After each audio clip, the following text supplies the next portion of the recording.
네, 네 번째 시간이네요. 이번 시간에는 무엇을 배울 거냐? 우리가 저번 시간에 배운 소인수 분해 있죠. 소인수 분해. 어떤 자연수를 더 잘 이해하고 싶으면 그 자연수가 어떤 수들의 곱으로 이루어져인지 파악할 필요가 있다고 했었어요. 마치 이 국밥이 어떤 국밥인지 알기 위해서 이 국밥이 어떤 재료들로 이루어져인지 파악했던 것처럼, 네, 이건 순대예요. 네, 네. 어떤 자연수를 잘 이해하기 위해서는 이 자연수가 어떤 수들의 곱으로 이루어져 있는지를 파악하게 되면 여러분들이 이 자연수에 대해서 더 잘 이해할 수가 있어요. 자, 그럼 우리가 저번 시간에 소인수 분해하는 법을 배웠는데 과연 소인수 분해 가지고 우리는 어떤 것을 할 수 있는지를 배울 거예요. 자, 선생님이 우선 쫙 써놓어 볼게요.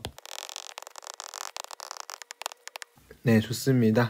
소인수 분해를 하게 되면 크게 중학교에선 세 가지의 활용을 하는데요. 네. 말이 잠깐 멈췄네요. 네, 좋습니다.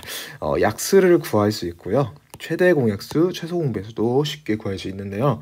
자, 이번 시간에는 소인수 분해를 활용해서 우리가 약수를 어떻게 구하는지 파악해 보도록 할 거예요. 자, 근데 약수 구하는 방법이 여기 교과서에 나와 있는 이 표가 있는데 선생님이 알려주는 방법은 여기에서 하는 거랑은 조금 다른 방법이에요. 방법은 사실 여러 가지이기 때문에 교과서 방법대로 여러분 푸셔도 되지만 선생님이 이번 시간에 알려주는 방법대로 약수를 구해도 상관은 없어요. 네, 그러면 한번 알아보도록 할게요. 네, 여러분들 예를 들어서 12의 약수를 구하세요 라고 하면 12의 약수 여러분들이 1, 2, 3, 4, 6, 10이다 라고 굉장히 잘 대답을 할 것 같습니다. 하지만 여러분들에게 제가 이렇게 물어봤어요. 12의 약수라는 게 무슨 뜻이냐? 12의 약수가 무엇이냐라고 질문을 하게 되면 많은 학생들이 말을 멈출 것 같아요. 12의 약수는 어떤 수들을 말하는 거예요? 네, 대답을 지금 잘 해주는 친구도 있지만 네, 입을 열지 못하는 친구들도 있을 것 같아요.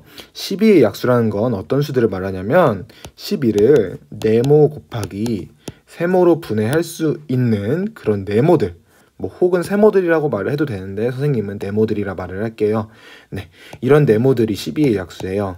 예를 들어 여러분들 12가 12 곱하기 1인가요? 그쵸? 그러면 12는 12의 약수이다 이렇게 말을 할 거예요. 자, 여러분들 6 곱하기 2가 12인가요? 그쵸? 그러면 6은 12의 약수이다 이렇게 말을 할 거예요. 자, 예를 들어 또 3 곱하기 4가 12죠. 그러면 3은 12의 약수이다. 이런 식으로 어떤 12라는 숫자가 네모 곱하기 세모로 분해될 때 이 네모가 12의 약수다라고 말을 해요. 그래서 이거일 때 네모는 12의 약수이다 이렇게 말을 하죠. 네. 여러분들이 초등학교 때 약수는 많이 구해보는 연습을 했기 때문에 잘 구할 수 있을 거라고 믿어요. 네, 12같이 조금 작은 자연수들은 약수를 이렇게 찾기가 쉬워요. 하지만 여러분들 이런 수의 약수를 한번 구해볼까요? 네, 16만 1051. 네, 여러분들 이 숫자의 약수를 모두 구하세요 하면 쉽게 구할 수 있을까요? 뭐가 있을까요? 1과 16만 1051. 그 다음은요? 여러분들 이 수의 약수를 쉽게 구할 수 없죠. 우리가 초등학교 때는 이 숫자가 작아가지고 L 곱하기 2는 12, 2 곱하기 6은 12, 3 곱하기 4는 10이니까 이렇게 쉽게 찾을 수 있었지만 우리가 실세계를 살아가다 보면 조금 큰 수들을 다룰 때가 있어요. 여러분들 대한민국 인구가 몇 명이에요? 대략 5천만이죠. 네, 당장 대한민국 인구만 해도 5천만이기 때문에 네, 이렇게 쓰나요? 네, 하여간 우리는 큰 수들의 약수도 찾을 수 있어야 되는 거예요. 자, 그래서 이런 숫자들의 약수는 어떻게 찾는지에 대해서 한번 알아보도록 합시다. 분명 초등학교 방법으로는 한계가 있어요. 하지만 우리는 소인수 분해라는 것을 배웠어요. 그래서 소인수 분해를 이용하면 약수를 조금 쉽게 구할 수 있거든요. 그 방법이 무엇인지 한번 알아보도록 하겠습니다. 자, 사실 여러분들 16만 1051은 11을 5번 곱한 거예요. 자, 그럼 우리가 11을 5제곱의 약수를 알기 위해서는 무엇을 생각해야 되냐? 선생님이 위에서 약수가 뭐라 했었죠? 네모 곱하기 세모로 곱하기로 표현이 되는 이 네모들이 약수라 했었죠. 네, 그래서 11의 5제곱을 네모 곱하기 세모로 분해할 수 있는 이 네모들을 전부 다 찾는 거예요. 자, 그러면 예를 들어 네모에 뭐가 들어갈 수 있을까요, 여러분들? 1 들어갈 수 있어요? 그쵸, 1 곱하기 11의 5제곱이 11의 5제곱이죠. 그렇기 때문에 1은 11의 5제곱의 약수가 되겠네요. 자, 1이라고 쓸게요. 자, 그 다음 네모에 들어갈 수 있는 게 뭐가 있을까요, 여러분들? 지금 잘 생각을 해보면 11의 5제곱이라는 말은 무슨 말이냐면 11을 몇 번 곱한 거예요? 그쵸, 5번 곱한 거죠. 네, 그거를 네모 곱하기 세모로 표현을 할 건데요. 자, 이렇게 5개가 있는데 선생님이 자, 이 부분을 네모라고 생각할 수도 있겠죠. 그럼 자동으로 이 부분, 뒤에 부분은 세모가 되죠. 그러면 11을 3번 곱한 거는 이 11 5제곱의 약수라고 할 수 있을까요? 그렇죠. 왜 그러냐면 자, 지금 11의 5제곱을 네모 곱하기 세모로 표현했을 때 이 네모가 11 5제곱의 약수라 했었잖아요. 네, 그래서 11을 3번 곱한 수, 이 숫자도 네, 이 11의 5제곱의 약수가 되겠네요. 자, 근데 선생님이 이번에 이렇게 해볼게요. 자, 네모가 이만큼, 그럼 세모는 이만큼. 그래서 11의 5제곱을 네모 곱하기 세모로 이렇게 표현을 하게 되면 11을 2번 곱한 것도 11의 5제곱의 약수가 돼요. 그렇죠. 네, 그래서 11을 2번 곱한 것도 11의 5제곱의 약수예요. 자, 그리고 네모를 이렇게, 세모를 이렇게 해도 지금 네모 곱하기 세모가 11의 5제곱이 되죠. 이때 이 네모 11의 5제곱의 약수인가요?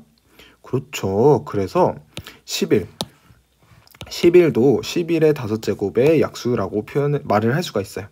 자, 이번에는 이 11의 5제곱을 이렇게 네모를 이렇게 할 거예요. 그럼 세모가 이거죠. 네, 그럼 네모 곱하기 세모로 표현이 됐으니까 11의 4제곱도 11의 5제곱의 약수라고 할 수 있겠네요. 자, 또 다른 방법이 있을까요? 자, 선생님이 이렇게 해볼게요. 네모를 이통째라고 해볼게요. 그럼 뒤에다 곱하기 세모를 해야 되는데 세모가 몇일까요, 여러분들? 맞아요. 세모는 바로 1이에요. 자, 곱하기 1은 붙여도 상관이 없죠. 네, 네모 곱하기 세모 이렇게 생각을 하면 네모가 이만큼이죠. 네, 11의 5제곱도 네모 곱하기 세모가 11의 5제곱이니까 이 11의 5제곱도 11의 5제곱의 약수다라고 할 수 있겠네요. 자, 여러분들 그러면 우리가 뭘 구해봤냐면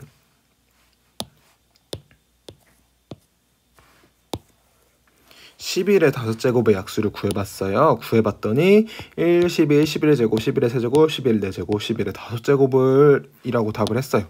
자, 근데 선생님이 질문 하나 해볼게요. 자, 이렇게 11의 5제곱이 있는데 이 친구를 7 곱하기 네모로 표현할 수 있어요? 자, 뒤에니까 세모라고 표현을 할게요. 네, 7 곱하기 세모로 표현을 할 수가 있을까요? 여러분들 세모에 뭐가 들어가야 7 곱하기 세모가 이게 돼요? 세모에 어떤 자연수를 넣어도 7 곱하기 세모가 이 왼쪽에 있는 11의 5제곱이 되지가 않죠. 왜 그런 거예요? 지금 이 숫자는 11로만 구성이 돼 있어요. 근데 갑자기 7 곱하기로 분해를 시킬 수가 있을까요? 없을까요? 없겠죠. 네, 그래서 7은 11의 5제곱의 약수가 아닌 거예요. 여러분들 그 돼지국밥, 죄송합니다. 순대국밥에는 순대가 있긴 하지만 네, 순대국밥엔 순대가 있지만 뼈다귀가 들어가 있을까요? 네, 순대국밥에는 뼈다귀가 안 들어가 있죠. 이거랑 마찬가지로 연관이 있나 모르겠어요. 네, 11의 5제곱은 7이 없는 거예요. 7이 없기 때문에 7 곱하기 세모로 표현을 할 수가 없어요. 그래서 7은 이거의 약수가 아니에요. 자, 예를 들어 그러면 지우고 네, 그럼 3 곱하기 세모로 표현할 수가 있을까요? 네, 여기에는 3이 없는데 이걸 어떻게 3 곱하기로 분해를 합니까? 못하죠. 네, 그래서 3도 약수가 아닌 거예요. 그럼 여러분들 11의 5제곱의 약수는 뭐만 있겠어요? 그렇죠. 우리가 방금 위에서 구한 이 5개인가요? 하나, 둘, 셋, 넷, 다 6개네요. 6개밖에 없는 거예요. 자, 이 숫자를 네모 곱하기 세모로 표현하는 방법은 이 네모는 이 6개만 가능한 거예요. 다른 수의 곱으로는 표현을 할 수가 없어요. 3 곱하기 어쩌고로도 표현할 수 없고 5 곱하기로도 표현할 수가 없고요. 7 곱하기로도 표현할 수가 없는 거예요. 그래서 11의 5제곱의 약수는 우리가 이렇게 6개밖에 없다라고 말할 수 있겠네요. 자, 그럼 다른 문제. 네, 이번에는 7의 4제곱의 약수를 찾아보도록 합시다. 7의 4제곱의 약수를 찾으려면 7의 4제곱이 네모 곱하기 세모가 되도록 하는 네모들을 찾으면 되는 거죠. 근데 여러분들 7이 뭐냐면 7을 4번 곱한 거죠. 7의 4제곱은 7을 4번 곱한 거죠. 이게 네모 곱하기 세모로 분리가 되는 네모는 뭐가 있을까? 자, 예를 들어 네모를 이렇게 7을 2개를 해도 되고요. 7을 3개를 이렇게 네모를 해도 되고요. 7을 하나만 해도 되고요. 아니면 곱하기 1이 있다고 생각해서 네모를 이렇게 해도 되고요. 아니면 이 통째를 네모로 해서 뒤에 곱하기 1이 있다고 해도 되고요. 자, 여러분들 그래서 가능한 네모는 뭐가 있어요? 가능한 네모는 1도 되고 7도 되고 7을 2개 해도 되고 7을 3개 해도 되고 7을 4개까지 해도 돼요. 네, 여러분들 7을 5개를 할 수 있을까요? 지금 7의 4제곱은 7이 4개로만 구성되어 있어요. 자, 여러분들 순대국밥에 순대가 4개 들어가 있는데 순대 5개를 빼올 수 있어요? 못 빼오죠. 마찬가지예요. 7이 4개 곱해져 있는데 7을 5개를 빼올 수가 없는 거예요. 그래서 7의 5제곱은 약수가 아니다. 그래서 우리가 7의 4제곱의 약수는 이거다라고 말을 할 수 있겠네요. 자, 그래서 우리가 무엇을 배운 거냐면 방금 소수의 네모제곱의 약수는 무엇일까에 대해서 배워봤어요. 자, 예를 들어서 5의 세제곱의 약수는 무엇이 있습니까? 라고 말을 하면 5의 세제곱이 네모 곱하기 세모로 분해가 되는 네모들을 찾는 건데요. 자, 5의 세제곱은 뭐냐면 5 곱하기 5 곱하기 5예요. 자, 5 곱하기 5 곱하기 5를 두 개의 수의 곱으로 표현하는 이 네모를 찾는 건데 네모를 이렇게 앞에 1이 있다 생각해서 1 곱하기 세모 이렇게 해서 네모를 1이라고 해도 되고 아니면 네모를 5 하나만 가둬도 되고 5를 2개 가둬도 되고 5를 3개를 가둬서 곱하기 1 이렇게 세모를 생각해도 되고 그래서 네모는 뭐가 가능하냐면 1, 5, 5 2개, 5 3개 가능해서 정답은 1, 5, 5제곱, 5 세제곱이다. 조금 빨랐죠. 네. 어쨌든 이렇게 5 세제곱의 약수는 이렇게 4개가 있다에 대해서 배워봤어요. 소수의 네모제곱의 약수를 구할 수 있겠나요, 여러분들? 그럼 우리가 이렇게 앞에서 나왔던 16만 1051 이런 숫자들의 약수를 구할 때는 이 숫자를 어떻게 다루는 게 편할 것 같아요? 이 숫자를 어떻게 다루는 게 편하냐면 소인수 분해를 해서 소수들의 곱으로만 표현을 하는 거예요. 이렇게. 그렇게 되면 약수를 훨씬 더 빠르게 구할 수가 있죠. 네, 이래서 우리가 소인수 분해를 배우는 거예요. 16만 1051이라는 숫자를 잘 이해하고 싶으면 이 숫자가 어떤 수들로 이루어져 있는지 어떤 수의 곱으로 이루어져 있는지 파악을 해야 돼요. 이렇게 파악을 하고 나면 약수를 쉽게 구할 수 있더라에 대해서 알아봤어요. 자, 약수 구하기가 두 가지 버전이 있어요. 버전 1, 버전이라는 단어가 어려울 수 있을 것 같아요. 네, 유형 1, 유형 2가 있어요. 유형 1은 뭐였냐면 소수의 네모제곱의 약수를 찾는 거였어요. 자, 우리가 다음 시간에 유형 2를 배울 건데요. 유형 2는 소수의 네모제곱 곱하기 소수의 세모제곱의 약수 구하는 거예요. 자, 예를 들어 3제곱 곱하기 5제곱의 약수는 무엇이 있을까요? 이거에 대해서 알아보는 거예요. 우리가 이번 시간에는 이렇게 간단한 형태를 다루었지만 다음 시간에는 이거의 약수를 어떻게 구하는지 배워보도록 하겠습니다.